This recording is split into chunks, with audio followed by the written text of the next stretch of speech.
Sebelum kalian menonton video ini, jangan lupa like dan subscribe ya. Terima kasih. Halo, assalamualaikum warahmatullahi wabarakatuh. Bertemu lagi dengan saya dalam mata pembelajaran IPS kelas 9. Perkenalkan, nama saya Guntur Budi Wibowo dari SMP Negeri 28 Kota Tangerang. Halo, apa kabar anak-anak? Baik, mudah-mudahan kalian dalam kondisi sehat, baik, dan tidak kurang suatu apapun. Baik, pada pertemuan kali ini, video pembelajaran kali ini kita akan membahas tentang masa reformasi bangsa Indonesia dari tahun 1998 sampai sekarang. Baik, sebelum kita mulai pembelajaran, alangkah baiknya kita berdoa sesuai dengan agama dan kepercayaan masing-masing. Baik, berdoa mulai. Berdoa selesai. Anak-anakku semuanya, kali ini kita akan membahas masalah reformasi bangsa Indonesia tahun 1998 sampai sekarang. Sebelum kita mulai pembelajaran, kita lihat dahulu tujuan pembelajaran kali ini. Tujuan pembelajaran kali ini yang pertama adalah satu, menjelaskan pengertian masa reformasi. Yang kedua, menjelaskan faktor penyebab reformasi Indonesia menghendaki dilaksanakannya reformasi dalam kehidupan berbangsa dan bernegara. Ketiga, menganalisis perkembangan politik Indonesia pada masa reformasi. Dan yang terakhir adalah menganalisis kehidupan masyarakat Indonesia pada masa reformasi. Baik, kita lihat dulu peta konsep materi yang akan kita pelajari pada pembelajaran kali ini. Yang akan kita bahas, bagian pertama adalah pergolakan akhir masa Orde Baru. Yang kedua, krisis dimensi. Materi berikutnya tentang gerakan reformasi. Terus materi yang lain adalah tuntutan reformasi. Yang terakhir adalah pengunduran diri dari Presiden Republik Indonesia. Kita yang pertama dulu lihat kepemimpinan pada masa reformasi. Pada masa era reformasi Indonesia pada masa reformasi itu dipimpin oleh beberapa kepala pemerintahan. Yang pertama adalah pada masa pemerintahan B.J. Habibie, kedua pada pemerintahan Abdurrahman Wahid, ketiga adalah pada pemerintahan Megawati Soekarno Putri, keempat adalah pada masa pemerintahan Susilo Bambang Yudhoyono dan Yusuf Kala, dan berikutnya adalah masa pemerintahan SBY lagi, periode kedua dengan Bapak Budiono, yang terakhir adalah pada masa pemerintahan Jokowi dengan Yusuf Kala, dan sampai sekarang. Baik, materi berikutnya kita lihat yang berkaitan dengan krisis multidimensi. Dalam krisis dimensi ini ada beberapa krisis situasi Indonesia yang mengakibatkan Indonesia itu terpuruk sehingga diadakannya reformasi. Yang pertama adalah pada krisis ekonomi. Pada krisis ekonomi ada 4 bagian. Yang pertama adalah disebabkan oleh menurunnya nilai tukar rupiah terhadap dolar Amerika. Yang kedua, meningkatnya harga sembako. Yang ketiga adalah macetnya dunia usaha, dan yang terakhir adalah meningkatnya jumlah pengangguran. Nah, ini krisis akibat ekonomi hingga menimbulkan reformasi. Yang berikutnya adalah pada krisis sosial. Satu, meningkatnya tindakan kriminal. Yang kedua, terjadinya kerusuhan dan penjarahan, dan yang terakhir adalah meningkatnya kecemburuan sosial. Baik, krisis yang berikutnya ada di bidang politik, karena disebabkan oleh munculnya dualisme dalam tubuh Partai Demokrasi Perjuangan Indonesia. Yang kedua adalah kemenangan Golkar mutlak pada tahun 1997, dan yang ketiga adalah pelantikan Soeharto menjadi presiden yang ke-7 kalinya. Ya, harusnya 2 periode aja ya. Baik. Yang berikutnya adalah krisis yang disebabkan oleh krisis pada bagian hukum. Ini disebabkan oleh satu, adanya intervensi terhadap pejabat kehakiman. Yang kedua adalah hukum dijadikan alat pembenaran pengusaha, dan yang terakhir adanya rekayasa dalam proses pengadilan, dan yang terakhir adalah krisis kepercayaan atau krisis sosial. Nah, ini disebabkan oleh satu, ketidakmampuan pemerintah dalam membangun kehidupan politik demokratis dan menegakkan supremasi hukum, dan kedua adalah kebebasan yang tidak memihak kepada rakyat. Baik, ini adalah beberapa krisis multidimensi yang menyebabkan bangsa Indonesia itu terjadi krisis yang sangat parah. Oke, kita lihat yang bagian berikutnya adalah tentang tuntutan adanya reformasi. Dari krisis tersebut hingga mengakibatkan beberapa tuntutan reformasi, ya.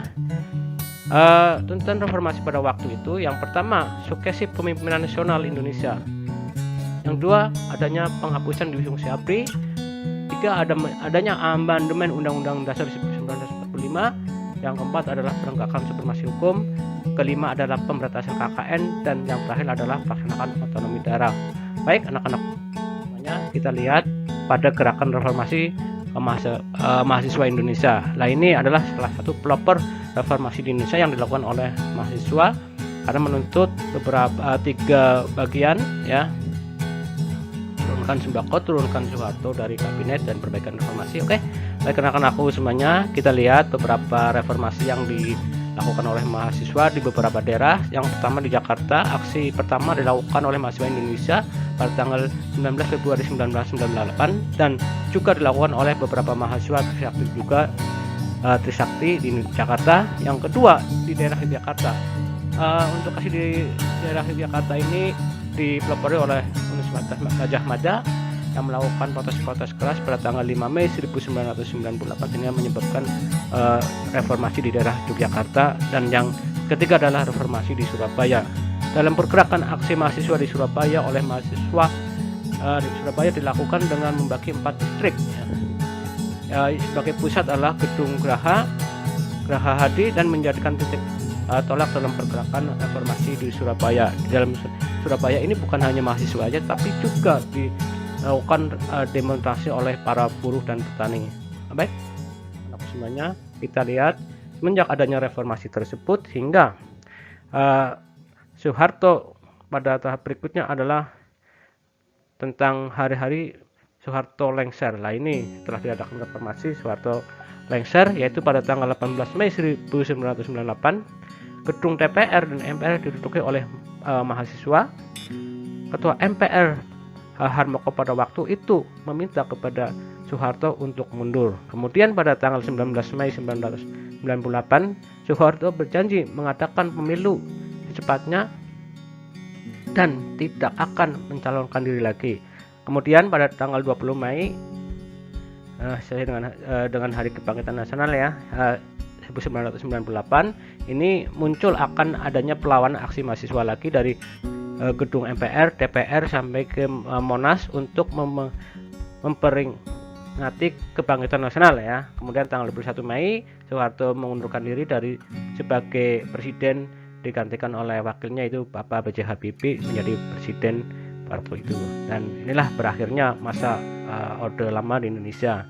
Kemudian berikutnya adalah tanggal 22 Mei 1998 mahasiswa berangsur-angsur meninggalkan gedung DPR MPR. Sementara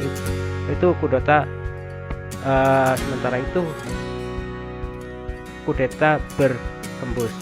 Dan terakhir adalah pada tanggal 23 Mei 1998 kabinet reformasi pembangunan dilantik oleh presiden yang pertama pada masa era reformasi, yaitu Bapak B.J. Habibie. Oke anak-anak, kita lihat beberapa kebijakan yang disampaikan oleh Bapak B.J. Habibie yang pada waktu itu menjabat. Yang pertama adalah pembebasan tahanan dan narapidana politik. Yang kedua, kebebasan pers.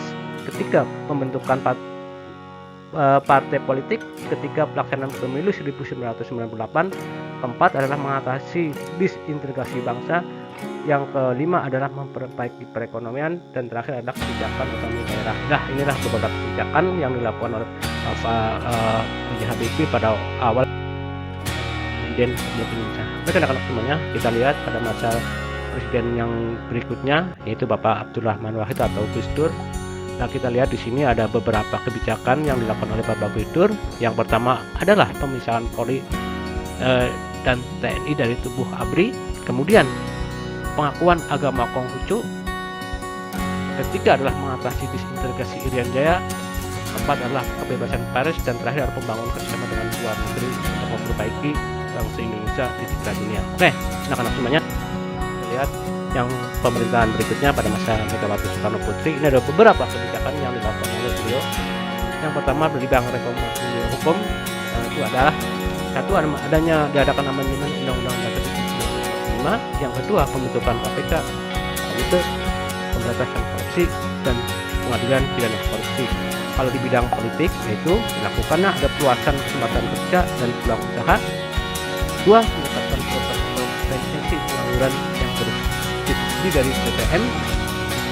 Baik anak-anakku semuanya, ini yang berikutnya kebijakannya di bidang hukum adalah politik adalah satu, pada tahun 2004 pemilihan pertama Presiden Rakyat Indonesia. Nah ini yang secara langsung dan bebas. Oke, yang kedua diselenggarakannya 2 tahap pemilihan anggota legislatif dan presiden dan wakil presiden. Baik anak-anak semua, kita lihat pada masa pemerintahan Susilo Bambang Yudhoyono dan beberapa kebijakan yang diberikan untuk bangsa Indonesia adalah satu, meningkatkan pelayanan publik, kedua, meningkatkan kualitas pendidikan, ketiga, mewujudkan sistem good government, dan yang terakhir adalah yang dilakukan adalah menekan angka pengangguran dan kemiskinan pada waktu itu. Dan yang terakhir adalah masa pemerintahan pada Bapak SBY Joko Widodo atau Jokowi. Ada beberapa kebijakan yang disampaikan beliau, yaitu dalam pelayanan publik beliau memberikan beberapa kebijakan, diantaranya pemberian Kartu Indonesia Sehat, Kartu Indonesia Pintar, dan Kartu Indonesia Sejahtera. Nah, yang kedua adalah dalam kebijakan politik, dia beberapa kebijakan yang diberikan diantaranya adalah menghapus subsidi BBM, memperkuat kerjasama ekonomi dengan beberapa negara di dunia. Yang berikutnya adalah mengajak investor dunia untuk menanamkan modalnya di Indonesia untuk perbaikan ekonomi. Kebijakan yang berikutnya adalah dalam bidang kelautan, ini yang dilakukan oleh beliau dengan melewati Menteri Kelautan pada waktu itu adalah Ibu Susi, yaitu menangkap kapal-kapal asing yang ada di perairan Indonesia tanpa izin, kemudian menangkap kapal asing yang melakukan illegal fishing. Oke, itu kebijakan di bidang kelautan. Kemudian kebijakan yang terakhir adalah dalam bidang pertambangan, adalah satu, mengambil alih pertambangan minyak Indonesia di Blok Mahakam, dan kebijakannya adalah mengambil alih 51% saham privat di Indonesia. Oke anak-anakku, kita lihat ada beberapa kebijakan yang diberikan tadi. Terima kasih atas perhatiannya. Mudah-mudahan materi yang Bapak sampaikan kali ini dapat menambah pemberian ilmu buat kalian. Tetap semangat, jaga kesehatan dengan menggunakan 3M, memakai masker, jaga jarak, dan mencuci tangan. Oke, terima kasih dari kami. Assalamualaikum warahmatullahi wabarakatuh.